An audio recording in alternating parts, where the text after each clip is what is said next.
Podcast, the show where we dive deep into the topics that directly impact the evolving originator. I'm your host, Connor Bartley, bam! And joining me today is someone who has grown up in the industry and has quickly made a name for himself, has a strong social media presence, has really scaled his business up fast, and represents the future of our industry. PJ Crescenzo, welcome to the Lowdown. Thank you, brother. What a phenomenal intro. That is beautiful. I'm ready to start my day. Grateful to be here, man. Hey, man, I appreciate you joining. Really pumped to have you here. I know we're going to have a great conversation and just getting to know you offline for a short period of time. I know you're going to bring a ton of value to the evolving originator that I know listens to this show because you've really done some unique things in a very short period of time. And I just want to explore that. But to give folks context, if you don't mind, just briefly, kind of share how you got into this business. You know, what brought you into mortgage? Because I know this is not a typical career for a lot of people. And so I'm just kind of curious what your path here was.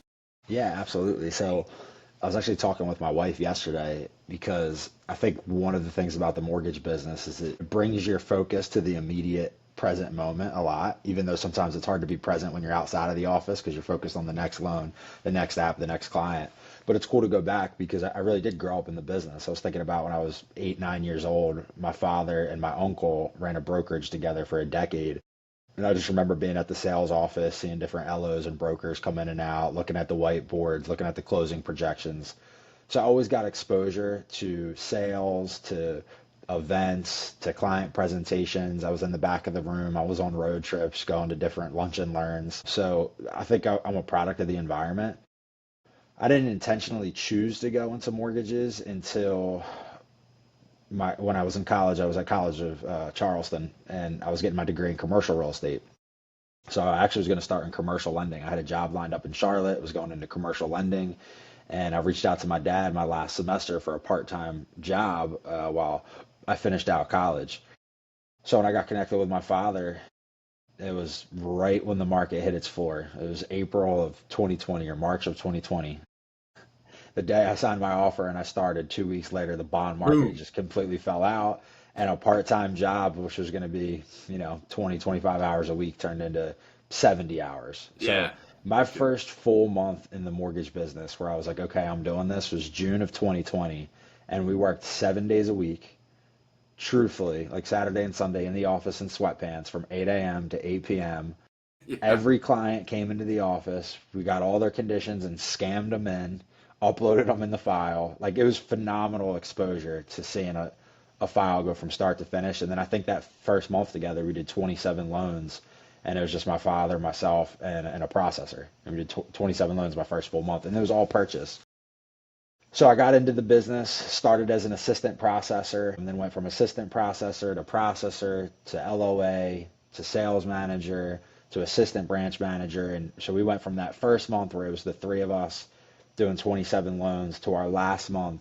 We did 55 purchases and 63 units in total with a team of 8 for $18 million in August of 2023. All through 2020, 21, 22, 23, we were 100% purchase. Man, that's incredible. And what an advantage.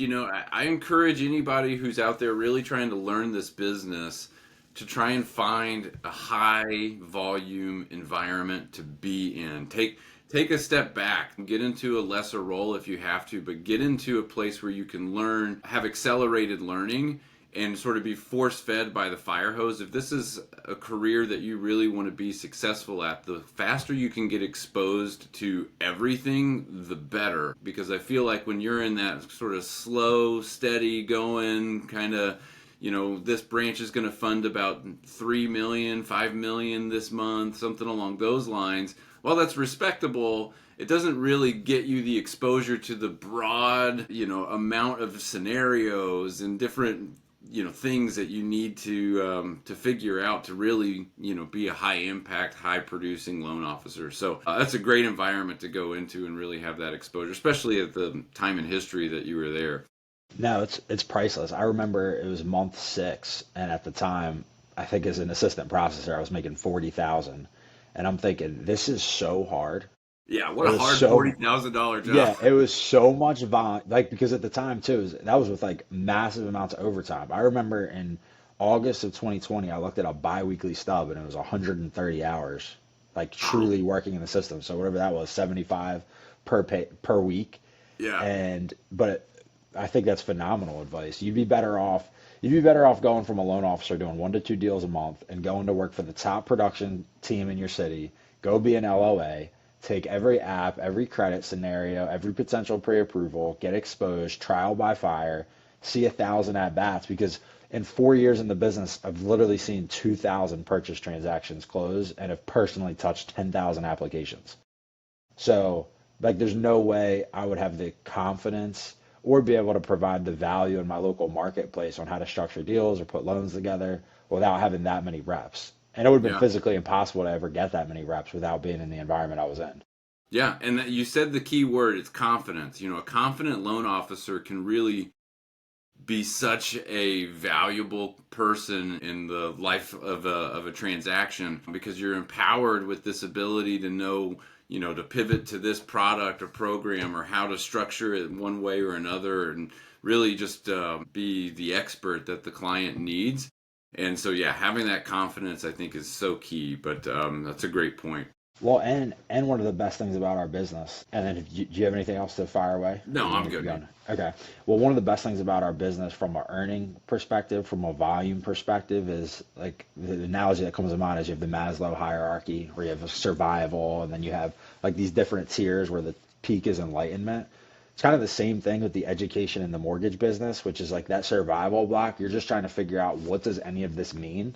Like, Hmm. what is FHA? What is mortgage insurance? What is prepaid interest? What is so one of the things I'm so grateful for is I think back on the last 6 months, because part of my story was, this year going out on my own, getting into production and kind of hitting this massive ramp up. But there wasn't a question that I didn't know the answer to. And I Hmm. remember the first 2 years of my career, it was every 30 minutes there was a question I didn't know the answer to. So the ability to get all of those questions answered at a high level and establish that foundation from intellectually, I was able to climb up where now I'm more focused on what are the $100 million producers doing? What are the Shane Bosniers doing? What are the Matt Weavers doing? Like, I just want to compare myself to the people that are producing at the highest level in the industry and just try to figure out what are they doing from a priority, business development, team, Yeah. structure, coaching perspective.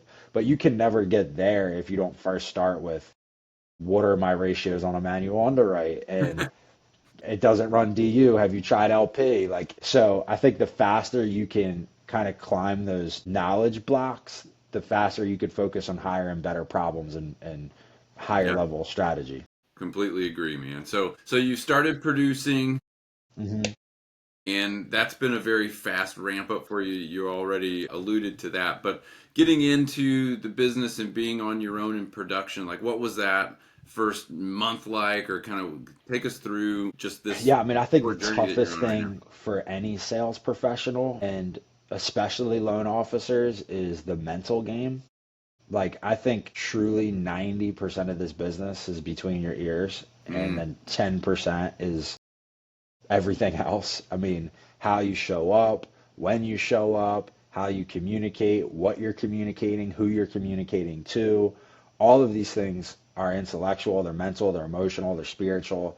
The actual tangible product of mortgages, it's like if somebody can send disclosures and you got somebody to review the conditions and you have somewhat of a chassis or a vehicle to facilitate loans, you could go anywhere and exceed at a high level. So for me, the first 30 days was reestablishing my confidence or just building my confidence because everything I ever did was in another environment.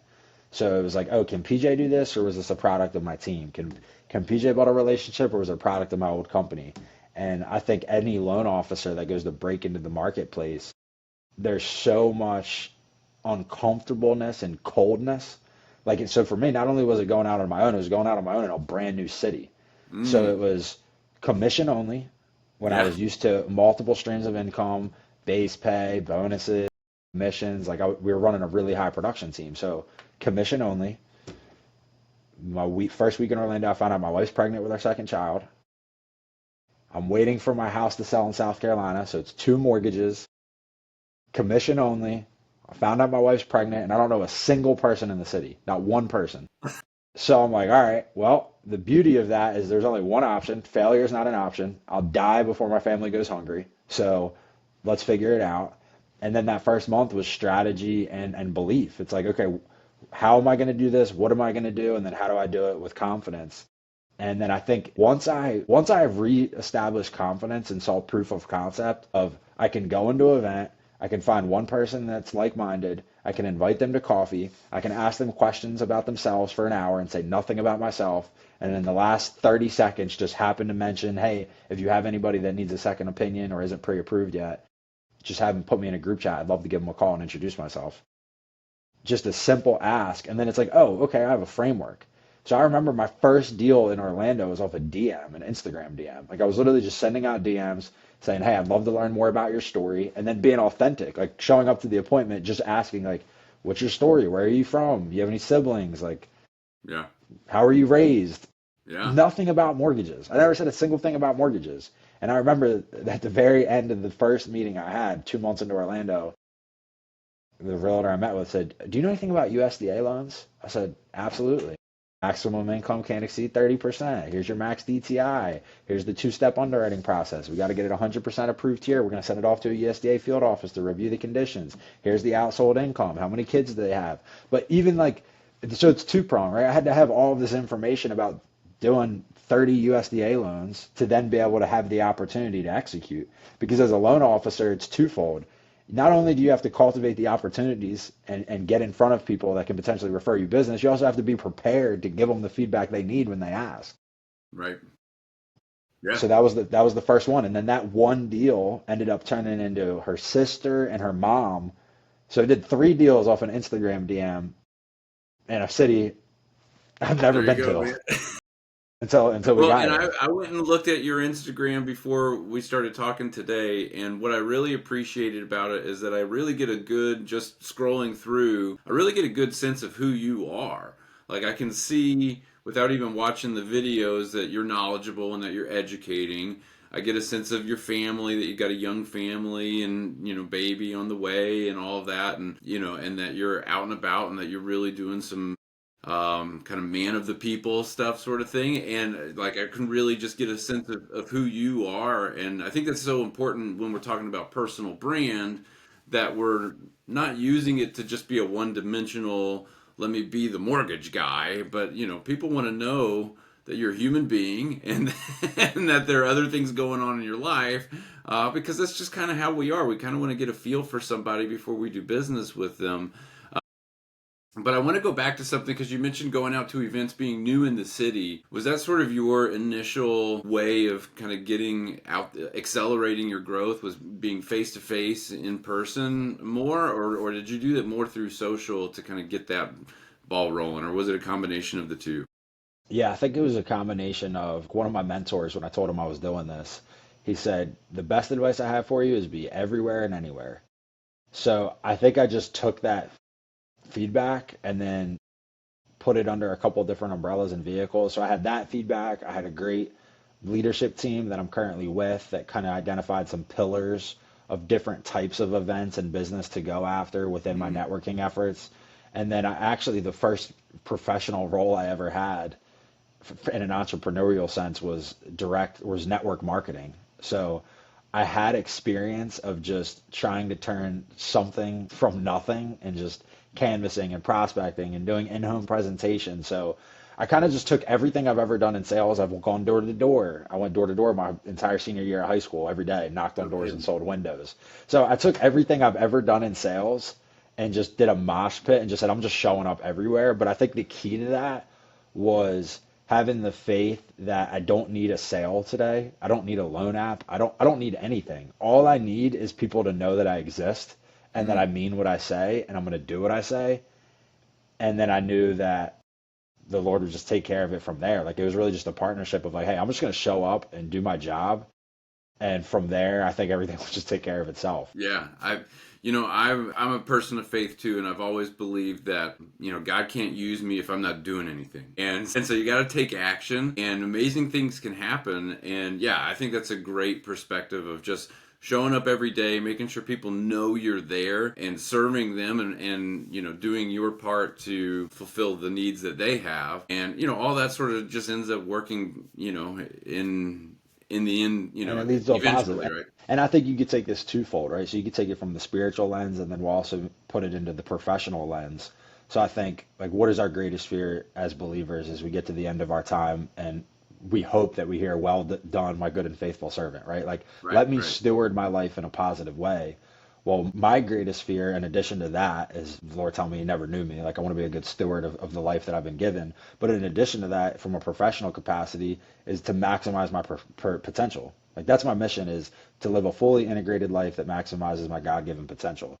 So with that, I think from a loan officer is you are the business, you are the brand, you are your own potential. Like you don't know your ceiling until you start to climb some floors. And I Right. think there's this massive gap. Like if you think of a visual of a skyscraper, is like everybody's hanging out in the lobby. And then like some guys are on level 3. And some guys made it to level 10. And then there's like a handful of guys that are on the rooftop and they're like, "Hey guys, all you got to do is keep walking up the stairs and you can see the whole city." But the lobby is packed. There's like 1,000 people in the lobby with no room to breathe.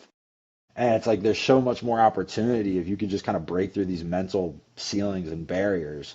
So I feel Yeah. like that's the journey I'm on, is like I have proximity to a lot of peers. I have a lot of friends in the business, a lot of different guys that are loan officers, and we talk. And like for me, I just want to always be mindful of, and it can be dangerous. You don't want to get into a comparison route, but I definitely want to know what's possible. Kind of the concept of, if another man can, why can't I? So if Right. other people are closing 100, 200, 300, 400 million dollars, then I want to use that as my thermostat, as my point of reference. I don't want to use that the average loan officer closes 4 loans. I'm not in this to be average. I'm not in this to just do what I know anybody could do or that I could do without my full effort. I want to break through. If PJ Crescenzo gives every single thing he has every single day he shows up, then what's possible over a Yeah. 10-year period? I love that.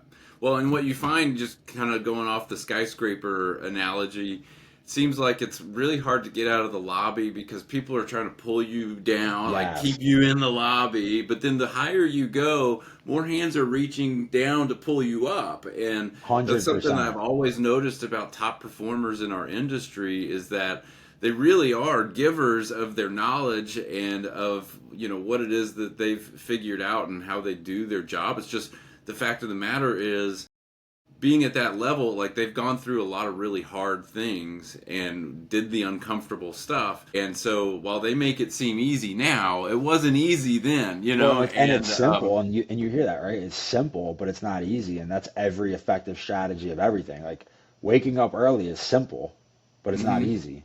It's right. like journaling is simple, it's not easy. One-on-ones are simple, they're not easy. One of the keys to my success in 2024 was a like Kairos moment, if you want to call it a big like pivotal moment, was I signed up to a Matt Weaver event, who's Okay. one of the top producers at Cross Yeah, Country, yeah. and I attended as a real estate agent because I wanted to go to his real estate seminar of how he's coaching agents. And I was so blown away at the level of detail and how the every part of the process was so dialed in and so intentional. Pre-approvals, weekly updates, the event, the cadence, the itinerary. It was like that is the difference in our business. From what I've seen is the most elite producers are so intentional with every step, every part of the workflow. And then the guys that are doing 2 to 4 loans, 6 loans, 0 loans, 8 loans, 0 loans, is they're just getting by on talent or the market or what comes their way. And I think that's the gap, is if you could take your talent and your contacts and your networking and just drive a bridge of intentionality to a destination, like no way you don't 2, 3, 4, 5x production. Absolutely. One of my favorite quotes from, so last year I listened to 100 podcasts in 100 days. It was just a Wow. journey that I went on. Yeah, I wanted to listen, I wanted to ingrain myself in mortgage like culture, and I felt Wow. like it was a respectful thing to do for what I do. And one of the podcasts I listened to had Matt Weaver on it, and I remember this quote very distinctly because it was a pivotal moment for me. Just hearing him say that you've got to build by design and not by default. Mm, And I just felt like that resonated so much with me. And you're absolutely right. that's so There's a good. lot of default being built out there where it's just kind of taking what you can get, going with the flow. But when you intentionally implement design into your Yep. business and you really think things through about, okay, how does doing this impact the next step and how does that step impact the next? And we're going to make sure each step along the way has this intentional design to it. I really think that is the difference between average and above average and great is when you start really implementing that design into your business. Because, I mean, given the right circumstances in the right market with a few good relationships, yeah, you can pull off 3 or 4 loans a month. I'm not trying to minimize how hard this job is. It's a very difficult profession, but at the same time, there are some default settings where you'll get a few loans because you know the right people. But when you have that 100%. design, you can really take things to another level. So I love that call out. You also reminded me real quick of Yeah, Wally please. Elbiari out in Texas, who at the beginning of his career, he mentioned that he wanted to be the best realtor to never sell a house.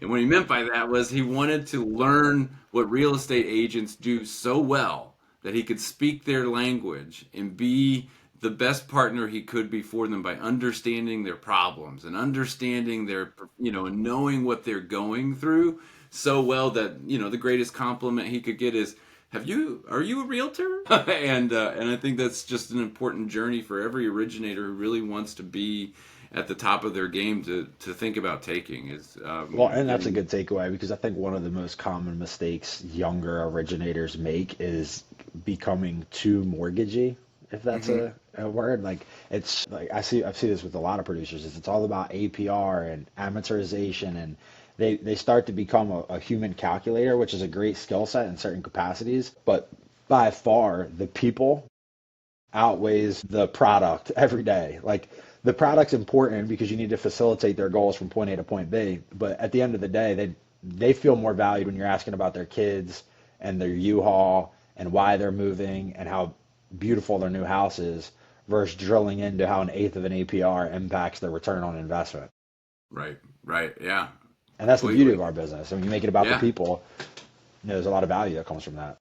Absolutely. So we've kind of teased it a little bit, but you scaled up really fast, like incredibly fast. So if you can give some context to that, if you like, I know you probably don't Yeah. want to brag on yourself too much, and that's fine. But just in terms of the structure that you've built for that, and because there are people listening to this who want to figure that out, like how do I go from 4 loans a month to 6 or 8 because I get on this roller coaster where I just don't have enough support and then I'll hit that high mark and then my next 2 months will be down. So like, how did you structure the office or just your workflow to help you stay as productive as become?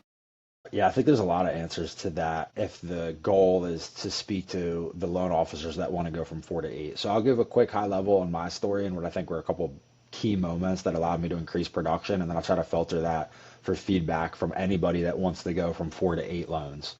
So my story was I was in an environment where I got to see production at a very high level. So I had high standards on how things need to be communicated, what the client experience should look like, and then what's possible. I got exposure to capacity, and I think that's probably one of the greatest blind spots to loan officers. If you're not around somebody producing at a high level, you just don't know what's possible.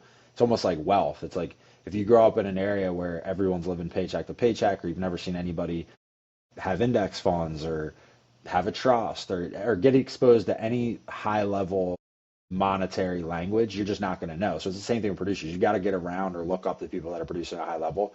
So the first thing I did is I had high targets and standards for what I knew was possible, which is important. You got to have a vision and you got to be like, I love the Ed Milet analogy, which is your thermostat. Like your thermostat needs to be set at the right temperature. Because if you're telling yourself it's 60 degrees, you're going to feel like it's 60 degrees. If you set it at 80 degrees, then it's going to be 80 degrees. So just make sure you're setting your internal targets correctly. So the first thing is I knew it was possible. The second thing was workflow. So I think there's a pretty common understanding in the industry 0 to 5 loans, 0 to 6 loans, 0 to 8 loans. There's a certain place you hit where you need support, whether it's your loan partner, your loan officer, assistant. So the first thing I did was produce enough loans so I could get a dedicated processor and afford it. Because it's going to be really tough to produce at an elite level with corporate processing. If you don't have somebody dedicated that cares about your loans, your clients, your commitments, like I would say that's step one, but it's not to get a dedicated processor, to produce at a level high enough where you need a dedicated processor. It's Right. different. So the Right. first thing I said is, how many loans do I need to close to get a dedicated processor? So my first loan, my first month was one loan. I opened the branch December 15th, 2023. I pulled off 1 2 week closing, FHA, declined by another lender. So we started the year off with one loan. In January, it was two loans. One was a condo. She was 75 years old. Every document was scanned page by page with bank statements. I processed the whole deal myself, condo approval, HOA minutes, budgets. It was 120 on Myrtle Beach. I probably spent 80 hours on it, but we got the second deal done. That's awesome. And then I think there was another first time buyer in January. So January was two loans. February was four loans. March was nine loans. April was 11 loans. May was 12 loans. June was 14 loans. July was 17 loans. August was 24 loans. September was 27 loans. October was 22 loans. November was 12 loans. December was 16 loans. So I built the residual up to where I know I'm going to walk into a month with 10 to 12 loans, but now the focus for 2025 is breaking through the next level of production where it's a minimum 20 loans every single month. Because that's Yeah. what those top producers are doing, 20 to 25 loans a month. So the ramp up of that 1 to 12 to 20, I think is one, momentum. I think momentum is probably the number one most important thing in scaling production. You have to, at first, it's Yeah. going to be inertia. There's going to be this big, heavy flywheel, and you're going to try to push it, and it's going to feel like 1,000 pounds, and things aren't going to feel like they're working. But the first big real estate team I landed in Florida was, I mean, it was incredible how this even happened. I would go to an event, I meet somebody in the lobby. He tells me he was just at a wedding, and I should connect with the realtor that was at the wedding. So the first thing right there is being committed to pursue every single opportunity. So I'm like, okay, I go on a meeting with this realtor, right? So meet a guy in the lobby at an event. He says you should connect with this realtor. I go meet with the realtor.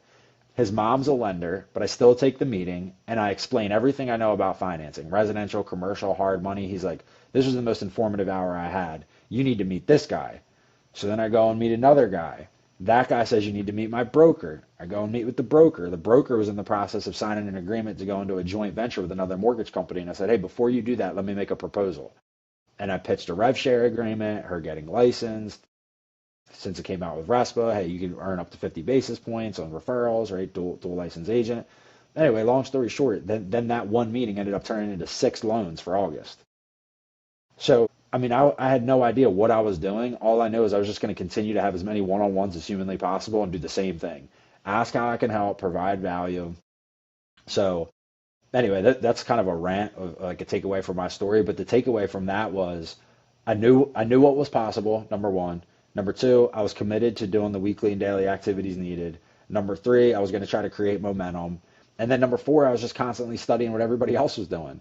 Not to Yeah. compare, but just to try to reverse engineer what are the habits. So it was the Loan Officer Podcast Blueprint. It was listening to guys that are producing over 100 million. It's taking away their systems, their habits, their goals, the big personal development. So all of that just put together into a pie turned into Yeah. 143 units in my first So year. at what stage did you hire that dedicated processor, and then what's the makeup of your team today? Yeah, so when we did 8 loans consistently, when I funded 8 loans back to back, I'm like, all right, I need help. So today, today it looks a little bit different because I've added a loan officer who's producing very consistently. I've really liked the structure of the current team. So right now it's myself and one LO. I've got it written on the whiteboard in front of me. My goal is to fund 250 units this year, help 250 families, and they have to be happy clients. So Yeah. if they're not happy, it doesn't count. If I do Okay. 250, but 5 of them didn't have a good experience, then it was 245. 45. So Okay. 250 happy clients, which is, again, it'd be doubling my business in my second year. Massive goal. And then one of my LOs, he's done anywhere from 50 to 60 deals on a year. He's going to go to break 100. So we're going to hold each other accountable, and we're going to try to really break some serious numbers, and we both be top 10 LOs at our company. So current makeup is we have a senior processor, ops manager, underwriter. She's phenomenal. So somebody that does all of the above. So really strong processor. I have a loan partner who works with all of my clients start to finish as a second resource on docs, miscellaneous questions, sending out disclosures, really just handholding the client start to finish so they have a second point of contact and can provide the weekly updates on my behalf as we're both communicating. I have an admin who her job is unreasonable at hospitality. So that's a Will Gadara takeaway. Her Yeah. full-time job is to give people a 6 out of 5 star experience. So that's thank you cards, that's intentional thank you gifts. That's we just started a newsletter. She's sending that out bi-weekly. That's making sure we have enough events on the calendar monthly, that it's in alignment with my production goals. But really, I just said, like, your job is unreasonable hospitality. I want people to feel so amazing by working with us. That's all I want you to Yeah. do. Is just I love that. make people feel amazing. And then we have another processor that's supporting my loan officer. So we have a pretty heavy team for our current production, and that's with the goal of doing what we know is possible in the production lens. Like, I love where I'm at right now. I have all the resources I need and all of the pressures back on me to go build more relationships and produce at a higher level. And that's my favorite place to be. It's like, even with my wife, with my kids, I'm like, if everybody has what they need and all of the pressure is on me, that is the ideal scenario. There you go. Everybody else is happy. Put 1,000 pounds on my shoulders and let me go to work. Yeah, yeah. Well, it creates what, it bust pipes or creates diamonds, right? So Yeah. And diamonds are the only option. No pipes are there bursting. you go. But we're making diamonds. Well, that's awesome, man. And I love that we're intentional about knowing, okay, what's the level where I'm going to need that? I need to get there first. Let me get consistently there. Then let's, add the piece. Again, that goes back to building by design and really having that foresight to go, okay, this is where I want to go, but this is what I'll need to, do along the way to get there. You can't just jump from A to Z. You got to do everything else in between. And so I And I, appreciate you kind of spelling that out. yeah, my pleasure. And one other takeaway from building by design, this was another pivotal moment in 2024. April or May, when I started to get to 8 to 9 units consistently, or a string of like 8, 9, 10 unit months, I took the month to just study time management and was super intentional. Like, the whole month, I did nothing for 30 days but study. I got a wicker basket on my desk, but 4 books, studied them, cover to start to cover to finish. I think that's the correct Yeah, verbiage yeah, or yeah. whatever it is. I opened it and I read the whole thing and I closed it and I did it again. There you go. But two of those that were phenomenal completely changed how I view time. So one was Buy Back Your Time, Dan Hmm. Martell, Hmm. and the whole concept is building your life by design, kind of some of the feedback from Weaver. And my biggest takeaway from that is I have my loan partner now, she manages all my emails. Okay. So in the mortgage business, one of the biggest time wasters for originators and loan officers is emails. You get like 200 to 300 emails a day. So I just took Dan Martell's framework, we implemented it, and there's a PJ folder. So every day, everything that needs to be responded to goes into the PJ folder. Purchase contracts go in purchase contracts, client docs go in client docs. We organize it daily. And that consolidated my time in emails from 4 to 5 hours a day to an hour. Like, so that Yeah. one move completely revolutionized my origination career. That was one. And then the other was a biblical book, which was phenomenal. It's called Redeem Your Time by Jordan Raynar. He's like a leading Christian philosopher on productivity. And then you also have Cal Newport, who's like very known, deep work and slow productivity. But I said, I take these 3 guys, I studied everything, but the Jordan Raynar was something he calls a central tracking system. So it's a daily and weekly process in which you organize your personal and professional life in 2 different folders of everything that needs to be done this week, this month, this quarter. So if Okay. it's not going to be done this week, you move it to this month. If it's not going to be this month, you move it to this quarter. If it's not going to be done this quarter, you move it to a someday folder. And Okay. then you have a quarterly process where you re-go through your someday folder, delete, and reorganize accordingly. If Gotcha. it was not for those 2 things, the email system and the to-do system, like, there's no way I would have been able to continue this growth track, because I think I wouldn't have had the capacity as an individual to facilitate that much growth and volume. Like, Yeah. you're only as good as your systems. I think that might be a James Clear. Like, you're a product of your systems, Right. not Right. your goals. So anyway, those were 2 big pillars. Like, highly recommend anybody to read Buy Back Your Time by Dan Martell. Phenomenal book. There's something called the replacement ladder, where you go from replacing administrative tasks to sales tasks to leadership tasks to ownership tasks. It's a replacement ladder. And then Jordan Raynar talking about a central tracking system. Those 2 things married together, life Yeah. changing. Well, I'm convinced. I mean, I've heard you're now, I think, the third or fourth person that I've heard recommend Buy Back Your Time. So, Wow.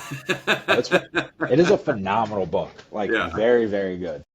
So it'll be next. It'll be next on my list. Yeah. Yeah. At the never ending list that we all have of books to read, it's on there. But yeah, well, I've been so frustrated with myself because I I never considered myself to be a reader until about 3 or 4 months ago, and then just like starting to dive in and going, oh my gosh, like the amount of knowledge that I'm gaining. These are all things that I struggled with trying to figure out, but I was trying to do it on my own, and all I had to do was read a book. Yeah, Well, so there's so many quotes out there. I mean, I don't know the individual, but the concept of reading is conversations with some of the smartest people in the world. Like if you really look at it, like, hey, I got an opportunity to talk to Tony Robbins. I get an opportunity sure, to talk yeah. to Patrick. But I mean, it's all there. So it's such a superpower. Absolutely, man. Well, listen, I appreciate all that insight. Now I want to kind of move on and transition to That's what I it. call the lightning round, or just some Please. 5 fun questions I like to ask to get, give people a sense of who you are and all that. But I think I prepped you for these, so hopefully you got a chance to take a look at them. I don't always give them in advance, I like but impromptu, so I did okay, it okay, because I cool. like to just respond naturally in the moment. All right. So first would just be, what is a favorite quote that you have from either, TV show, a movie, a song, a book you've read, just a quote that really resonates with you. I'm gonna go two. So I'm gonna go foundational is number one is seek ye first the kingdom of God and his righteousness, and all these things should be added on to you as well. That's Matthew 6:33. That just kind of sets the framework of like, hey, if my heart and my mind is in the right place, everything else is gonna work itself out. And then the second is nothing changes if nothing changes. So Love it. like if you don't like what's going on currently, then change something about it because nothing changes if nothing changes. Yeah, so simple, man. Okay, so kind of along the same line, what character in pop culture would you say you identify with the most? Movie, TV show, anything like that? Culture. Wow, that's a great question. I'd say somebody who's making a comeback. Somebody, some underdog. I mean, I just love the underdog stories. I feel like that also is just kind of ties in with the Italian culture somehow. Just like, I'm gonna make a way. I'm gonna figure it out. I'm gonna get it done. Yeah, like a Rocky Balboa. Yeah, yeah. Rocky was the first one that came to mind. Somebody I like as a character that I don't think I resemble in any way, but is a Harvey Yeah. Specter. Like I love Suits, so I love a Okay. Yeah. Harvey Yeah. Specter just figuring it out, getting it done. Yeah. So I like Neil from White Collar, just figuring something out. There's always a way out. So Gotcha. those are some of the pop culture characters I appreciate and who they Yeah. are in their shows. But yeah, Very I'm a cool. big comeback story, so we can go with Rocky. Very cool. Okay. What would you say is a hidden talent of yours? Rapping, Oh I yeah. can Okay. yeah I So can you're the freestyle. second rapper that has been on here. Yeah, Okay. yeah. There's something in the mortgage business. I mean, you got to be good with your mouth. So Yeah. Yeah. All right. Well, we're gonna have to set up a freestyle battle between you deal. and Eric Gerber, I who would love that. Please.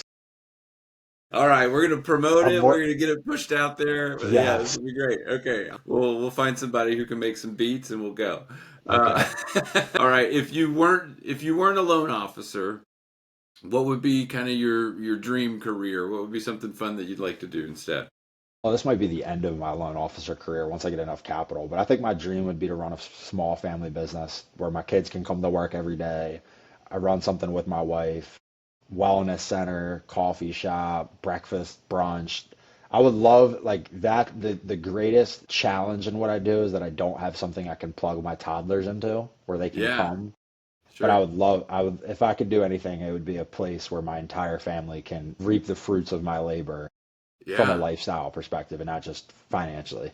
that's awesome, man. I was just watching an episode of Landman last night where Jerry Jones was talking about. Anyway, I don't know if you watched the show, Yeah, but yeah, you know, I saw it came out. I watched a okay, little bit of the yeah, first and he episode. was he was just talking about how he, running the Dallas Cowboys has been a way for him to do business with his family every day, Mm, and that he can get closer 100%. to his kids through that. And I just thought that was a really cool, like, yeah, that's a great goal to have. So I love that. Yeah. And then final question: Yep. what is something from your childhood that you wish would just make a comeback? It could be a restaurant you went to as a kid that's out of business now. It could be just a way of life. It could be, something that really resonated with you. It could be WWF wrestling. But It's whatever it is, like what do Philadelphia you Eagles consecutive NFC championship appearances. So want? that's what I'd like to make a comeback where every year we're in the NFC championship for a 4 year period or 5 year Yeah. period. So All that's right. Well, come back for the Eagles glory days. yeah, there you go. There you go. Well, that's not a bad one. I'm in Dallas. I'd love to see the Cowboys win a playoff game. Yeah. Well, So well, that we'll see if that patience might happens. be a good skill to develop. Yeah, right. Waiting for that. But that's we'll with an see. Eagles fan bias. There you go. There you go, man. Well, hey, I appreciate you joining us today, PJ. It was great talking with you, and I think you clearly delivered on the value for the listeners. So thanks for joining the Lowdown, man. Yeah, absolutely. My pleasure, brother. Thanks for having me. You got it.